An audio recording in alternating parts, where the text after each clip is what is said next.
आत्मा की खोज, अनंत शक्ति, आनंद और शांति, ईश्वरीय भक्ति के लिए जुड़े रहें हमारे चैनल से। आपका अपना चैनल गुरु अशोक तिवारी, लाइक और सब्सक्राइब करना ना भूलें। धन्यवाद। जय माता की, जय परशुराम। श्री गणेशाय नमः। प्रिय बंधुओं, गाय हमारे लिए कोई पशु नहीं है। अरे गाय तो हमारा सर्वस्व है और बिना गाय के हमारा विकास भी संभव नहीं है।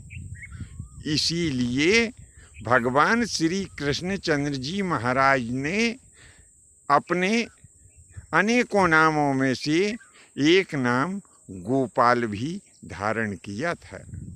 हमारे अनेकों ऋषि, महात्मा और तपस्वी भी अपने नामों के साथ में गोस्वामी शब्द लगाते रहे हैं। बंधुओं, हमें गाय से गोबर, गोरोचन, गोमूत्र और गोदुग्ध, गोदधि और गोघृत प्राप्त होते हैं। और पुराणों में वर्णन आया है कि इन 6 पदार्थों से दुनिया के बहुत सारे पदार्थ उत्पन्न हुए हैं। तो चलिए आइए जानते हैं कि किन किन पदार्थों से किन किन वस्तुओं की उत्पत्ति हुई है। अब जैसे कि वर्णन आया कि गाय का गोबर, तो गाय के गोबर से ये जो बिल्व वृक्ष है ना, जिसे बीला भी कहते हैं, इस बिल्व वृक्ष की उत्पत्ति गाय के गोबर से ही हुई है।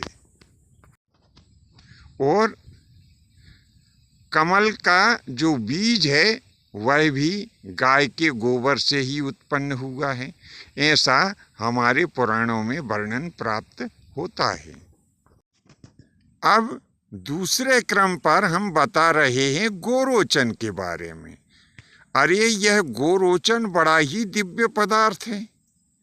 इसका चंदन मस्तक पर लगाया जाता है और इसके चंदन को मस्तक पे लगाने से सभी देवी देवता प्रसन्न होते हैं और व्यक्तित्व में आकर्षण भी उत्पन्न होता है। बड़ा ही सुंदर लगता है जब इसका चंदन मस्तक पर हम लगाते हैं। और इस गोरोचन के दिव्य गुण भी बताए हैं कि जो मनुष्य गोरोचन का चंदन अपने मस्तक पर लगाता है उसके ऊपर टोना टोटका की क्रिया असर नहीं करती।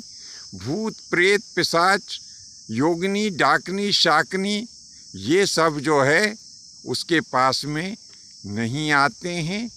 ऐसे पुरुष के दर्शन करके ये सब भूत प्रेत डाकनी शाकनी चुड़ैल इत्यादि जो होती हैं वह दूर से ही भाग जाते हैं। अब हम बात करते हैं गोमूत्र की। तो इस गोमूत्र से गुग्गल की उत्पत्ति हुई है, जिसका हम हवन के कार्य में उपयोग करते हैं। इस गुग्गल की विशेषता है कि जब इसके द्वारा हम अग्नि में हवन करते हैं तो यह ऑक्सीजन नाम की गैस को उत्पन्न करती है। इसीलिए गुग्गल का अग्नि में हवन अवश्य ही हमें करना चाहिए। धार्मिक पुण्य अवसर पर हमारे धर्मशास्त्रों में गोमूत्र पान का भी विधान बताया है। और अब तो वैज्ञानिक भी यह कहते हैं कि घर की साफ सफाई के लिए जो फर्श के ऊपर यदि हम पानी में थोड़ा सा गोमूत्र मिला करके और उसे फर्श के ऊपर पोंछा यदि लगाते हैं तो बहुत सारे कीटाणु जो है नाश को प्राप्त हो जाते हैं। अब यह जो गाय का दूध है ना, इस गाय के दूध में समस्त वनस्पतियों के जो बीज हैं, वनस्पतियों के और फसल के जो बीज हैं, उनका अंश इस गाय के दूध में मौजूद रहता है। बात करते हैं अब हम गोदधि की। तो जितने भी मांगलिक कार्य में उपयोग होने वाले जो पदार्थ हैं वे सब गाय के दही से उत्पन्न माने गए हैं।